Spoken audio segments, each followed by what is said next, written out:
2 months. Dito natin nakikita na talaga pong mapira ang mga Duterte mga kabayan.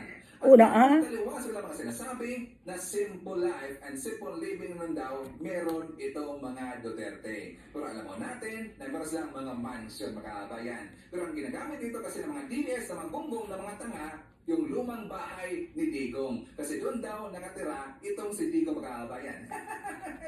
Di ba? Magandang beses na natin nakita sa mga post po ni Kita Duterte na iba po. Iba ang environment na tinulugan ni Digong mga kabayan. Sa doon po, di ba, sa kanang living room na, di ba, tinawag po ni Kitty itong si Digong kasi nga gusto niya patulugin ng mga kabayan. Kasi si Digong po sa video na doon, at sa video na yung mga kabayan, di ba siya po ay nanood ng TV. Pero tingnan nyo ang environment.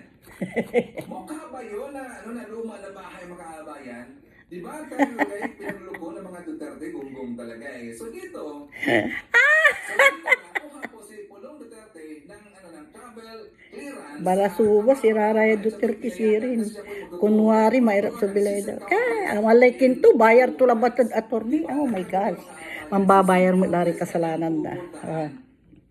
Nagal kayo, tane, papaningnan ko ni Kuko. Uli yan ang tilaratan, matador.